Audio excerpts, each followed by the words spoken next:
Finally दोस्तों ये तीसरी वीडियो है चैप्टर 2 क्लास 8 की हिस्ट्री की किताब की। एनसीईआरटी किताब चल रही क्लास 8 की।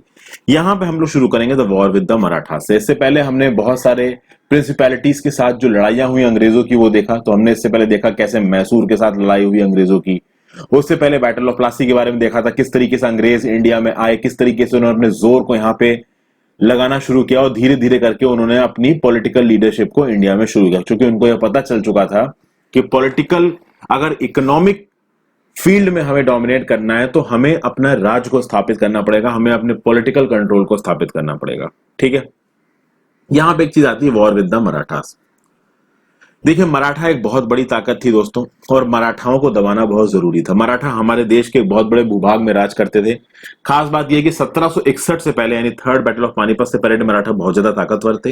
हालांकि 1761 में मराठास हार गए, उनकी ताकत काफी घट गई। उसके बाद एक फिनोमिना हुआ जिसको बोला गया मराठा रिसरेक्शन। इस रिसरेक्शन के अंदर मराठास ने अपनी ताकत को फिर से बढ़ाया और धीरे धीरे वो और स्ट्रांग हुए। तो यहां पे मराठास को एलिमिनेट करना जरूरी था अगर एक बड़े राज की तरह कंपनी को इंडिया में स्टैब्लिश होना था। अब आप देखोगे मराठास बहुत सारे स्टेट्स में डिवाइडेड थे। इनके बहुत सारे सरदार थे, जैसे सिंधिया का अलग इलाका था, होलकर का अलग इलाका था, गायकवाड़ का अलग इलाका था, भोसले का अलग इलाका था। और ये जो अलग अलग फैमिलीज थी जो अपने अपने इलाके में डोमिनेट हो गई थी, ये हुई थी बाजीराव वन के अंदर। बाजीराव वन दूसरे पेशवा थे आपके मराठा अंपायर के, बहुत ही एफिशिएंट रूलर थे। उनको ये समझ में आया कि देखिए, मराठा की ताकत को कंसोलिडेट करना है तो सारी चीज को एक साथ मिलाना पड़ेगा। सारी चीज को अगर एक साथ मिलाना है तो उनके इलाकों को बांट दो, और बाजीराव वन ने इलाकों को बांट दिया, पर हेड पे बाजीराव वन ही बैठे थे।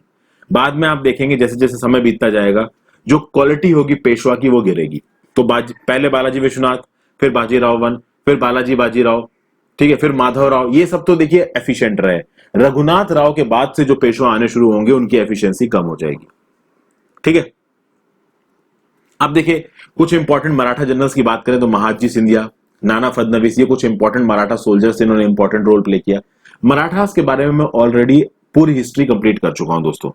आप एंग्लो मराठा वॉर करके सर्च मार दीजिए, मेरे नाम के साथ आपको वीडियो मिल जाएगी। या फिर आप एक काम करिए, मेरे स्पेक्ट्रम मॉडर्न हिस्ट्री वाली प्लेलिस्ट में जाइए और वहां पे जाके मराठास से रिलेटेड जो मैंने टॉपिक मंगाया है, मराठा स्पेक्ट्रम मेरे नाम के साथ सर्च मार दीजिए, आपको सारी वीडियोस मिल जाएंगी। अगर आप उन वीडियोस को देख लोगे तो शायद आपको इस किताब की जरूरत ही ना पड़े।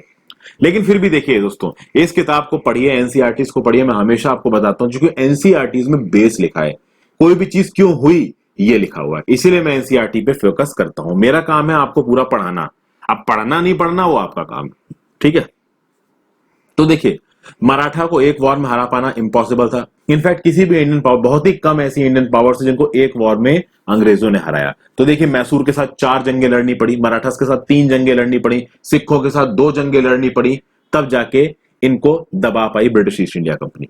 अगर आप बात करें मराठास के साथ तो पहला वॉर खत्म हुआ 1782 में।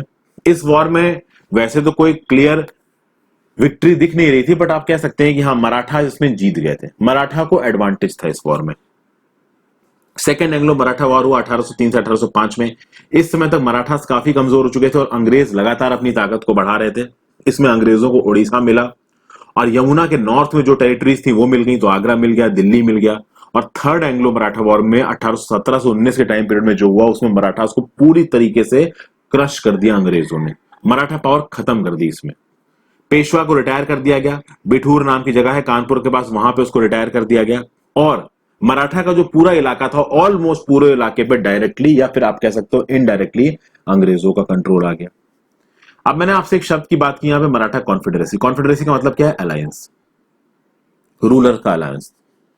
अब हम बात करते हैं अंग्रेजों की द क्लेम टू पैरामाउंटसी की। ये लॉर्ड वैरन हेस्टिंग्स की पिक्चर है, काफी इंपॉर्टेंट रोल प्ले किया है इन्होंने ब्रिटिश हिस्ट्री इन इंडिया में।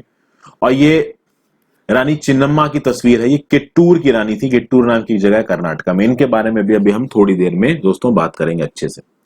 देखिए 19वीं शताब्दी की शुरुआत आते आते कंपनी को यह समझ में आया कि अपनी इकोनॉमिक ताकत को बढ़ाने के लिए अपनी पॉलिटिकल ताकत को बढ़ाओ। क्योंकि बंगाल में उन्होंने पॉलिटिकल कंट्रोल कर लिया था और उसका अंग्रेजों को काफी फायदा हुआ था। बंगाल में ज्यादा रेजिस्टेंस देखने को मिला नहीं। 1764 के बाद पैसे बहुत कमाए, अंग्रेजी ईस्ट इंडिया कंपनी में फायदा बहुत हुआ। तो उनको यह लगा कि अगर एक जगह पे इतना फायदा हो रहा है तो अगर हम दूसरे इलाकों पर कंट्रोल करते हैं तो हमें कितना ज्यादा फायदा हो सकता है। इसलिए धीरे धीरे कंपनी एक पॉलिसी रखेगी जिसको बोला जाएगा aggressive policy of territorial expansion, यानी धीरे धीरे धीरे करके इंडिया की जितनी भी जमीन है जो अलग अलग राज्य रजवाड़ों के अंदर है, इस पे कब्जा करो। ये पॉलिसी बहुत तेजी से परस्यू की जाएगी लॉर्ड वारन हेस्टिंग्स के अंदर, जो कि गवर्नर जनरल थे 1813 से 1823 के टाइम पीरियड में। सॉरी फ्रेंड्स, एक छोटी सी गलती हो गई। ये जो लॉर्ड वारन हेस्टिंग्स थे, इनका टाइम पीरियड था 1773 से 1785 का। ये 1813 से लेकर 1823 में ये वाले जो हेस्टिंग्स है, इनका नाम है Francis, I am really sorry for my writing, FRANCIS radon RAWDON Hastings. तो फ्रांसिस रेडॉन हेस्टिंग्स, जिनको फर्स्ट मार्क्वे ऑफ हेस्टिंग भी बोलते हैं, MARQUESS।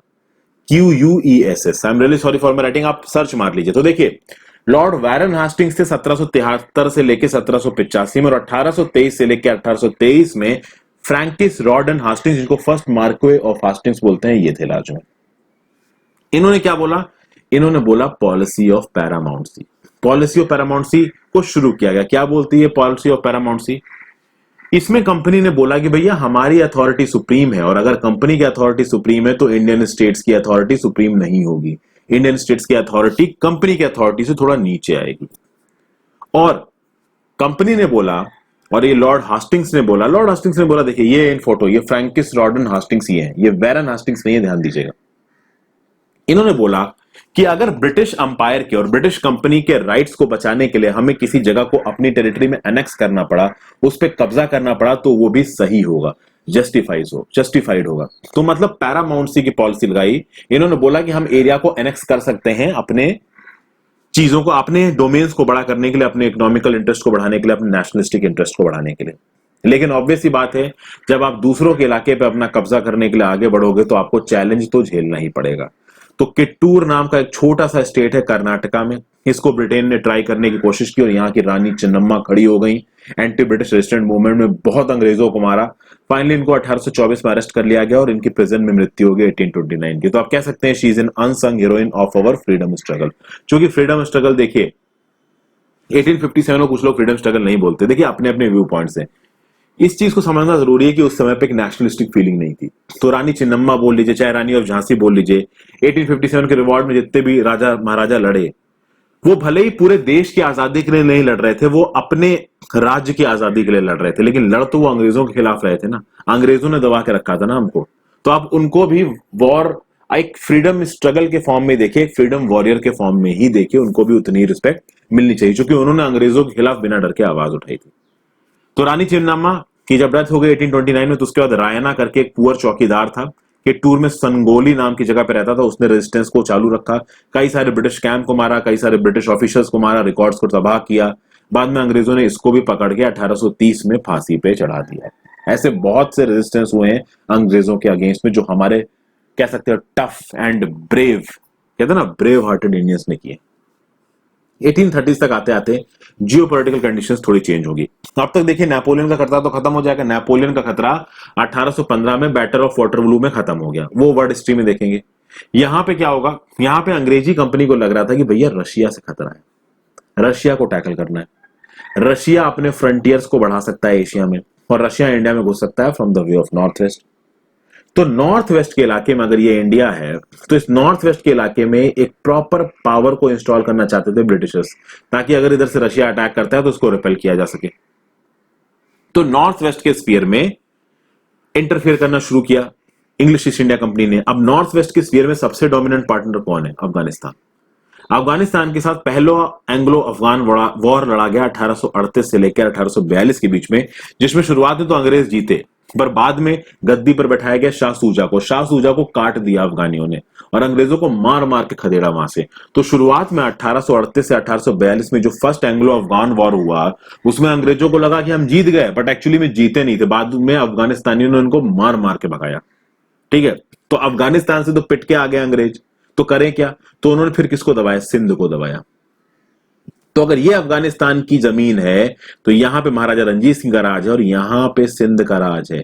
इधर गुजरात है, तो ये गुजरात है, ये सिंध है, और ये महाराजा रंजीत सिंह की टेरिटरी है, और ये आपका अफगानिस्तान है।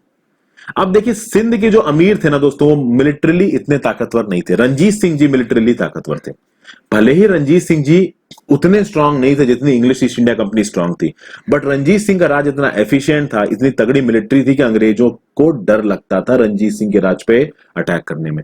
लेकिन सिंधों को खूब दबाया अंग्रेजों ने, और आप फाइनली देखोगे सिंध को पूरी तरीके से एनेक्स कर दिया। 1843 में जब सिंध का एनेक्सेशन हुआ तो सिंध के एनेक्सेशन को काफी इमोरल कहा गया।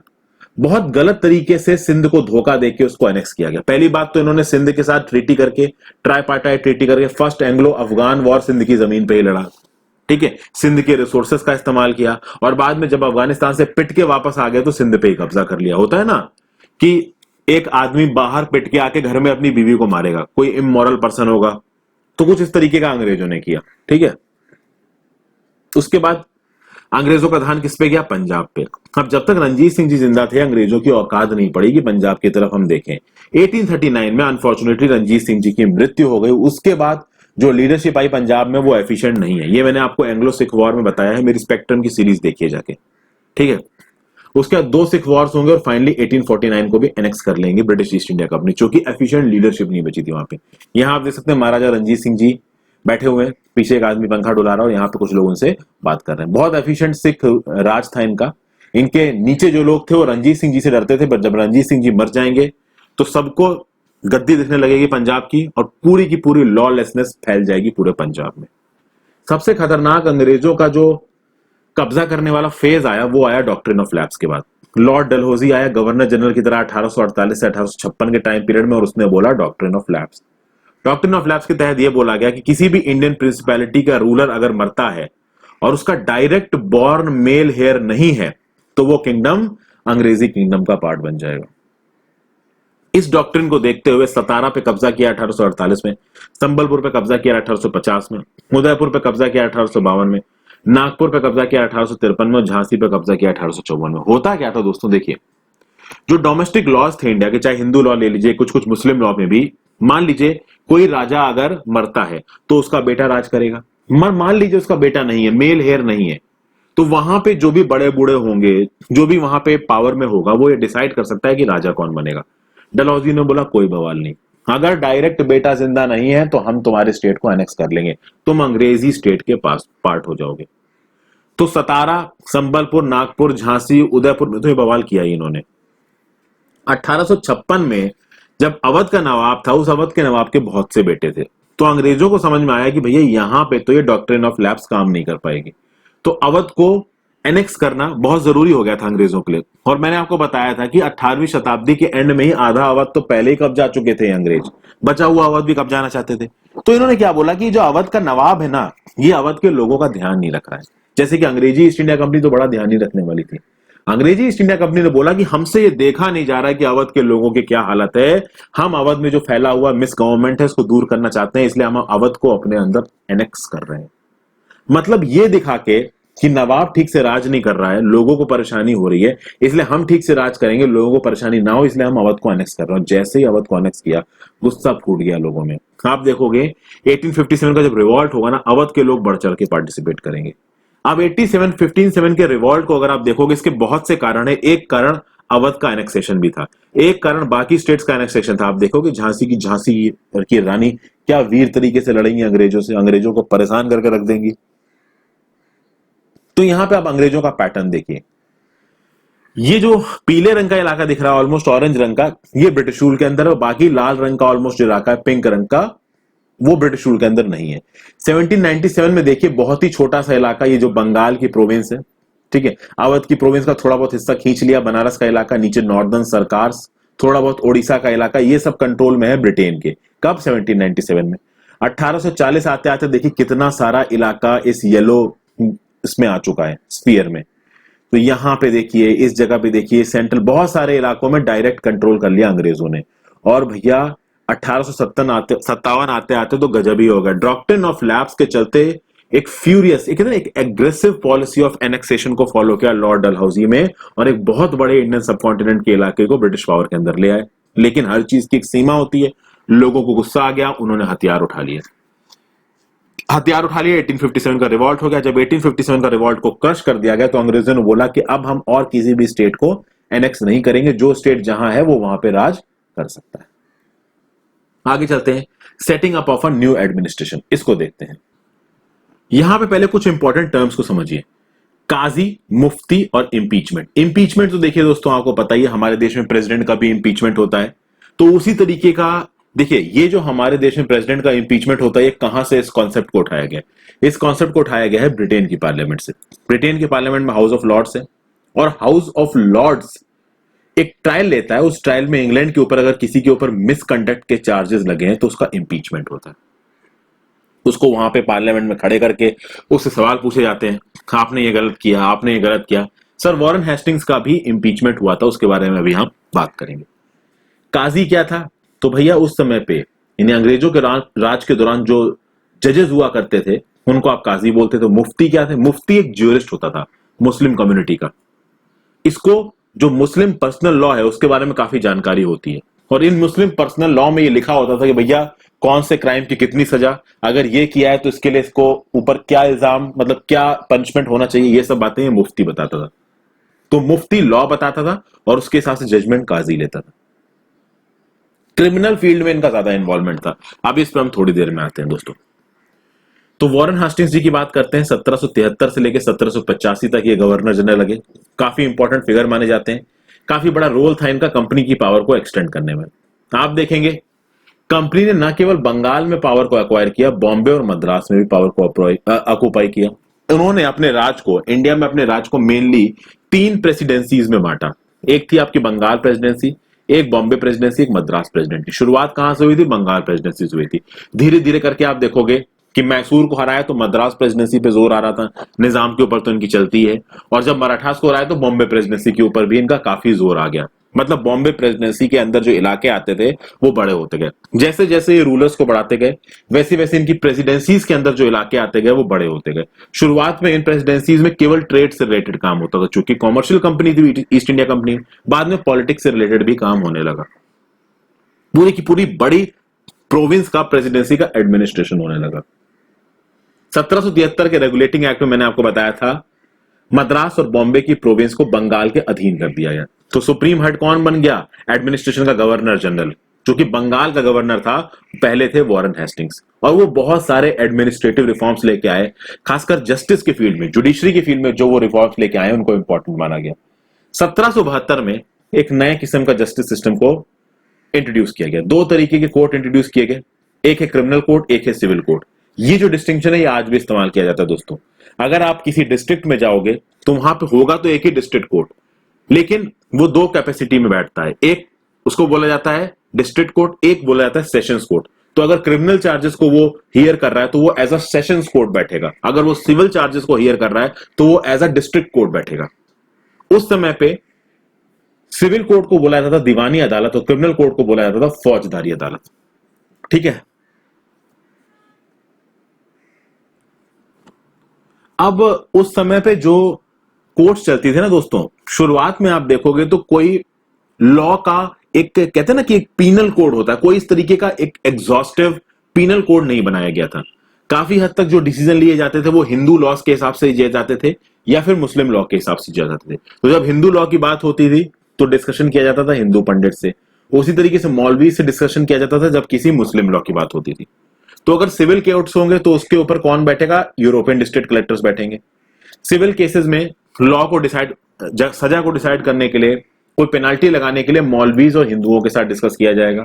क्रिमिनल कोर्ट्स की बात करेंगे तो मुस्लिम केसेस में काजी और मुफ्ती होता था, हिंदू केसेस में हिंदू के जो क्या नाम से करस्पॉन्डिंग पोस्ट हुआ करती थी वो होती थी, लेकिन इनका ऊपर सुपरविजरी पावर्स होती थी यूरोपियन कलेक्टर्स की।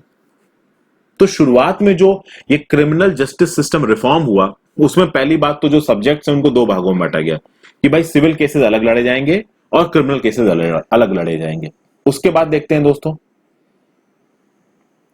धीरे धीरे आगे प्रॉब्लम कैसे आने लगी। जब भी हिंदू से रिलेटेड कोई केसेस देखे जाते थे तो जब हिंदू पंडित से बात की जाती थी, जो ब्राह्मण पंडित से, वो बहुत अलग अलग तरीके के लोकल लॉज बताते थे। भैया अलग अलग जाति के लॉ थे, जाति में भी भैया सब कास्ट थी, उनके अलग लॉ थे। तो बहुत सारे इंटरप्रिटेशंस निकलते थे, काफी परेशानी होती थी, बहुत डिफरेंट स्कूल ऑफ धर्म शास्त्र के हिसाब से इंटरप्रिटेशंस निकाले जाते थे। तो क्या बोला गया? 1775 में 11 पंडितों को बैठाया गया और उनसे बोला गया कि आप एक डाइजेस्ट प्रिपेयर करिए हिंदू लॉस की, एक कॉम्बिनेशन डाइजेस्ट का। ये डाइजेस्ट प्रिपेयर किया गया और उस डाइजेस्ट को इंग्लिश में ट्रांसलेट किया एनबी हालहेड ने। उसी तरीके से मुस्लिम लॉ का भी एक कोड तैयार किया गया 1778 में, और 1775 और 1778 के इस हिंदू और मुस्लिम कोड से अब यूरोपियन जजेस आराम से अपना डिसीजन दे पाएंगे, क्योंकि हिंदू और मुस्लिम लॉ को एक किताब में कंपाइल कर दिया गया, और वो किताब अंग्रेजी में, अंग्रेजी कलेक्टर्स पढ़ सकते हैं। आप लोग सोचोगे कि ये अंग्रेज हमसे राज कर रहे थे, तो ये मुस्लिम और हिंदू लॉ के हिसाब से अपना डिसीजन क्यों दे रहे हैं, वो अपने लॉ के हिसाब से डिसीजन क्यों नहीं दे रहे हैं? उसका रीजन दोस्तों ये है कि देखिए, सोसाइटी में अगर आपको राज करना है तो जिन सब्जेक्ट्स के ऊपर आप राज कर रहे हो, जिन लोगों के आप ऊपर राज कर रहे हो, उनके पर्सनल स्फीयर में इंटरफेयर मत करो।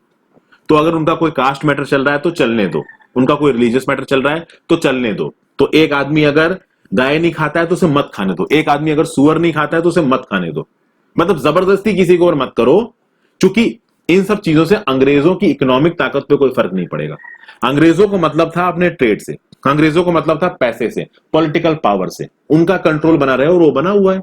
नीचे के लोग लड़े मरे, उनके कास्ट में क्या हो रहा है उससे अंग्रेजों को क्या लेना देना। तो अंग्रेजों ने ये चीज शुरुआत में करी कि चलो हिंदू और मुस्लिम लॉ के हिसाब से इनको एडमिनिस्ट्रेशन करने दो, क्योंकि एडमिनिस्ट्रेशन के लिए ऊपर कौन बैठा है? जज। तो इन जजों के सामने जाके आप सोचिए हालात क्या थे। इंग्लैंड से एक जज आके बैठ रहा है और उस जज के सामने हिंदू पंडित जाके अपना नियम बता रहे हैं, मुस्लिम मौलवी जाके अपना नियम बता रहे हैं और वो डिसीजन दे रहा है। सोचिए उस समय के इन हिंदू पंडित और मौलवीज को ये नहीं कभी समझ में आया होगा कि भाई ये तो अंग्रेज है, ये तो ना हिंदू है ना मुस्लिम है, ये तो क्रिश्चियन है, ऊपर से आके हम पे रोब झाड़ रहा है।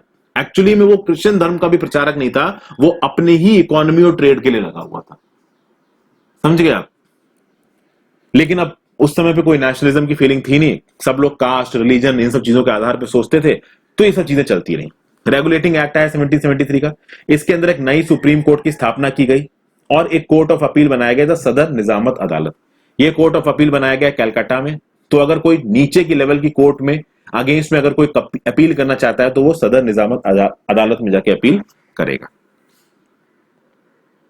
एक जो इंपॉर्टेंट पोस्ट यहां पे निकल के आएगी डिस्ट्रिक्ट में, उसको बोला जाएगा डिस्ट्रिक्ट कलेक्टर। इसी डिस्ट्रिक्ट कलेक्टर के लिए आज आप लोग पागल हुए हैं, पढ़े जा रहे हैं। मैं भी किसी एक समय पे पागल था। ज्यादातर लोग रहते हैं जो भी कॉम्पिटिटिव एग्जाम की तैयारी में आते हैं।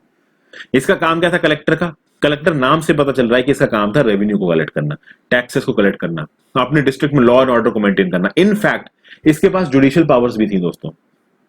तो कई जगहों पे तो यह देखा जाता था कि डिस्ट्रिक्ट कलेक्टर ही जज होता था, या फिर मान लीजिए किसी और जज की अपॉइंटमेंट हो जाए तो उस जज के साथ डिस्ट्रिक्ट कलेक्टर की बहुत बनती थी, वो जज डिस्ट्रिक्ट कलेक्टर की बात सुनता था। डिस्ट्रिक्ट कलेक्टर के पास इतनी ताकत थी। आज की डेट में देखिए डिस्ट्रिक्ट कलेक्टर के पास कोई भी जुडिशियल ताकत नहीं है, पर उस समय पे अंग्रेजों के टाइम पे डिस्ट्रिक्ट कलेक्टर के पास जुडिशरी की भी ताकत हुआ करती थी। ठीक है, यहां पे एक चीज दिखाई गई है दोस्तों, ये एक मीटिंग है, ये एक्चुअली एक इंपीचमेंट है। वॉरेन हेस्टिंग्स का ट्रायल चल रहा है 1789 में इंग्लैंड में। इसको आरजी पोलर्ड ने ये पेंट किया है। तो when Warren Hastings went back to England in 1785, Edmund Burke ने इनके ऊपर चार्ज लगाया कि इन्होंने मिस गवर्नमेंट किया बंगाल में, और उसके लिए इनके खिलाफ ब्रिटिश पार्लियामेंट में इंपीचमेंट प्रोसीडिंग चलाई गई जो 7 साल चली। इसमें वॉरेन हेस्टिंग्स जितना भी पैसा कमा के ले गए थे इंडिया में, बिल्कुल बैंकरप्ट हो गए। यहां देखिए स्पीच क्या दी है एडमंड बुर्क ने। एडमंड बुर्क जैसे कि हमारे देश के लोगों के लिए बहुत कुछ चाहते थे, कुछ नहीं चाहते थे, वो बस जेलस थे वॉरेन हेस्टिंग्स से कि ये इतना पैसा कमा लिया, हमने नहीं कमाया। देखिए क्या बोल रहे हैं यहाँ पे Edmund Burke, I impeach the common enemy and oppressor of all. Oppressor of all मतलब जो इंडिया के लोग हैं उनको तो ऑप्रेस किया ही, और कॉमन एनिमी है ये। क्या बोल रहे हैं देखिए Edmund Burke, I impeach him in the name of the people of India whose rights has trodden under his foot and whose country has turned into a desert। मतलब जैसे ये तो बड़ा सोच ही रहे थे ना इंडिया के लोगों के बारे में, इंडिया के लोगों को क्या प्रॉब्लम हुई। इनको प्रॉब्लम बस ये थी कि वॉरेन हेस्टिंग्स ने पैसा कमा लिया और हमें कुछ नहीं मिला।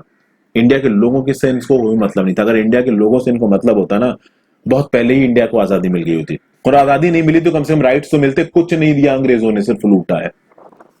ठीक है, ये पढ़ लीजिए, ये एडमंड बर्के ने वॉरेन हेस्टिंग्स के लिए बोला। इसको बताने का कोई मतलब है नहीं। आगे चलते हैं, कंपनी आर्मी के बारे में बात करते हैं। अच्छा, कंपनी आर्मी की बात करने से पहले यहाँ कुछ टर्म्स देख लीजिए। धर्मशास्त्रास क्या होते थे?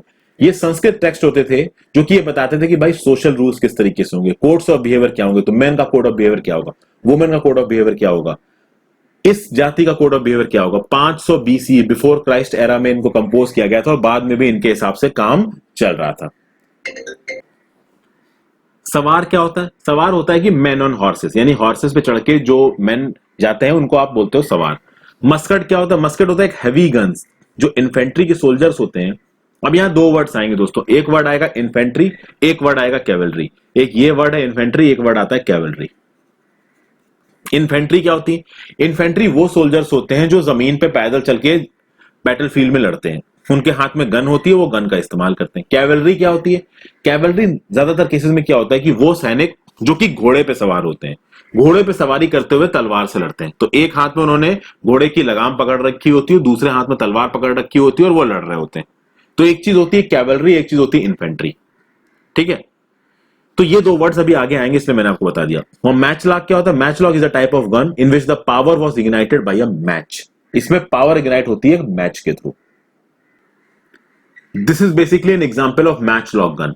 आप देखें यहां पे आग लगाकर, ठीक है, कुछ इस तरीके का मैकेनिज्म होता था इस गन में कि मैच के थ्रू, मतलब किसी एक रस्सी में या छोटी सी लकड़ी में आग लगाकर इस गन को चलाया जाता था। तो इस तरीके के गन का प्रयोग करते थे उस समय पे लोग। मस्कट भी एक तरीके की गन थी, मैच लॉक भी एक तरीके की गन थी दोस्तों। ये सब आर्मी में इस्तेमाल की जाती है। अभी इसके बारे में मैं आपको बताता हूं। तो कंपनी की आर्मी की बात करते हैं। देखिए, कॉलोनियल रूल था इंडिया में, नए आइडियाज ऑफ एडमिनिस्ट्रेशन और रिफॉर्म आ रहे थे, लेकिन जो मेन ताकत थी कॉलोनियल रूल की, ईस्ट इंडिया कंपनी की, वो थी उनकी मिलिट्री ताकत। अगर मुगल आर्मी की बात करेंगे तो मुगल आर्मी की मेन ताकत थी कैवलरी। ना केवल मुगल आर्मी की, मराठास की, मैसूर की आर्मी की मेन ताकत थी कैवलरी। इसमें क्या होता था? सवार, घोड़ों पे ट्रेन सोल्जर्स को सवार किया जाता था, उनके हाथ में होती थी एक तलवार, उससे वो लड़ते थे। हालांकि मुगलों के पास इन्फेंट्री भी थी जिसमें पैदल फुट सोल्जर्स होते थे। इनको तीरंदाजी की प्रैक्टिस दी जाती थी, इनको तीरंदाजी सिखाई जाती थी, स्वॉर्ड चलाना सिखाया जाता था। तो मुगल आर्मी में कैवलरी डोमिनेट करती थी और कुछ हद तक प्रोफेशनली ट्रेंड इन्फेंट्री थी। बट कभी भी इस जरूरत को नहीं समझा मुगल एम्परर्स ने कि इस इन्फेंट्री को एक लिमिट से ज्यादा ट्रेन किया जाए। आप देखोगे मुगल के सेना में जो इन्फेंट्री थी, जो पैदल सोल्जर्स थे, वो देता कौन था? वो जमींदार देते थे। वो लोकल जमींदार, कभी कभी क्या होता था कि गांव के इलाके में जो लोग खेती बाड़ी करते हैं ना, उन लोगों को वो उठा लिया करते थे और मुगल सेना में भर्ती कर देते थे, थोड़ी बहुत एलिमेंट्री तलवार सिखा के। समझ गए दोस्तों? तो इनको बहुत ज्यादा ट्रेन नहीं किया जाता था। जो इन्फेंट्री थी मुगल में, थोड़ी बहुत ट्रेनिंग उसको मिलती थी पर ज्यादा ट्रेनिंग नहीं मिलती थी। वो डिपेंड करता है कि कौन से जमींदार उन सोल्जर्स को देख रहा है, इस बात पर डिपेंड करेगा वो सोल्जर्स कितने ज्यादा ट्रेंड है। आप आगे देखोगे 18th सेंचुरी में जो मुगल के पतन के बाद जो स्टेट्स आए, जैसे कि अवध हो गया, बनारस हो गया, इन्होंने भी अपनी आर्मी में इन्हीं पीजेंट्स को रखा, कोशिश की कि इनको प्रोफेशनल सोल्जर्स की ट्रेनिंग दी जाए। ईस्ट इंडिया कंपनी ने क्या किया? ईस्ट इंडिया कंपनी ये सब चीजों को देख रही थी दोस्तों। First of all, east India company के पास एक मॉडर्न, कह सकते हैं, जो टेक्नोलॉजी थी ईस्ट इंडिया कंपनी के पास, बंदूकों के मामले में, तोपों के मामले में, कैनन्स के मामले में, वो बाकी रूलर्स से ज्यादा थी, फर्स्ट ऑफ ऑल। दूसरा, ईस्ट इंडिया कंपनी के पास मस्केट्स थे, मैचलॉक्स थे, जो बहुत सारे केसेस में इंडिया में जो फोर्सेस थी, मराठास, मुगल्स, उनके पास नहीं थे। उसका रीजन ये था कि ब्रिटिश एम्पायर केवल इंडिया में नहीं था, बहुत सी जगहों पे पोस्टेड था। अफगानिस्तान में था, बर्मा में था, इजिप्ट में था। इनफैक्ट शुरुआत में तो नॉर्थ अमेरिका में रहा था, हालांकि इस समय तक नॉर्थ अमेरिका से बाहर खदेड़ दिया गया था इनको। तो ब्रिटिशर्स को समझ में आया कि देखिए, इन्फेंट्री, शुरुआत में ब्रिटिशर्स के पास केवल इन्फेंट्री रेजिमेंट्स थी। बाद में ब्रिटिशर्स को समझ में आया, खासकर मैसूर वॉर के बाद ब्रिटिशर्स को समझ में आया कि भाई कैवलरी की भी रिक्वायरमेंट है हमको। एक बहुत बड़ा एडवांटेज था ब्रिटिश सोल्जर्स के पास, इनके पास जो इन्फेंट्री थी ना, उनके पास अच्छी बंदूकें थी, मस्केट्स थी, मैचलॉक्स थी, और बंदूकों के सामने आप तलवार से नहीं लड़ सकते। सिंपल सी बात थी। इन ब्रिटिशर्स ने भी अपने सोल्जर्स को कहां लिया? तो भैया, इंडिया के जो लोग थे उनको पैसा देके उनको रिक्रूट कर लिया। अब इंडिया के लोगों के अंदर नेशनलिज्म तो था नहीं, इंडिया के लोगों के अंदर तो उस इंसान के प्रति वफादारी थी जो इंसान उनको खाने पीने के लिए पैसा दे रहा है। तो अगर ये सपोय बन के ब्रिटेन के आर्मी में चले गए, तो अगर ब्रिटिश सोल्जर्स, ब्रिटिश ऑफिसर्स अगर इनको पैसा दे रहे हैं, तो ये ब्रिटिश ऑफिसर्स की तरफ लॉयल थे। ये बात तो थी, इंडियंस पे लॉयल बहुत थे इंडियंस। इनकी लॉयल्टी के दम पे तो ब्रिटेन ने इतने वॉर लड़े हैं इंडिया में और जीते हैं। ब्रिटेन ने एक और चीज करी, उन्होंने एक यूनिफॉर्म मिलिट्री कल्चर को डेवलप किया। उन्होंने अपने सोल्जर्स को डिसिप्लिन किया। यहां पे देखिए, जब उन्होंने अपनी कैवलरी को ऑर्गेनाइज किया, तो उसके बाद इस तरीके की सीन्स नजर आने लगे। घोड़े पे ईस्ट इंडिया कंपनी का एक सोल्जर सवारी कर रहा है। तो दिस वाज अ सवार of Bengal in the service of the company. 1780 में इसको एक आर्टिस्ट ने बनाया, आर्टिस्ट का नाम अननोन है। ठीक है, खासकर एक बड़ी कैवलरी की मदद, एक बड़ी कैवलरी की जरूरत ब्रिटिश इंडिया को तब लगी जब उन्होंने मराठास और मैसूर के साथ लड़ाई करी दोस्तों। और उसके बाद जो भी soldiers British east India company की सर्विस में आ रहे थे उनको यूरोपियन स्टाइल की ट्रेनिंग भी दी जा रही थी, उनको ड्रिल्स दी जा रही थी, डिसिप्लिन दिया जा रहा था।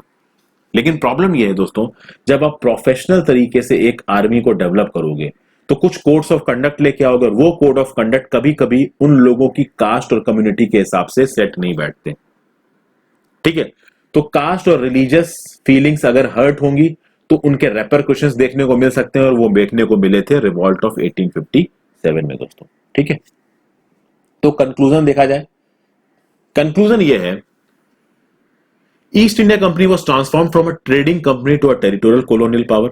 बिल्कुल सही बात है भाई, पहले ट्रेडर्स की तरह आए थे, बिजनेसमैन की तरह आए तो झुक झुक के मुगल एम्परर को ये सलाम किया करते थे। बाद में देखो उनके ही बाप बन के बैठे, बहादुर शाह जफर के बेटे को तोपों से उड़ा दिया। आप देखोगे धीरे धीरे इन्होंने अपनी टेक्नोलॉजी को डेवलप किया।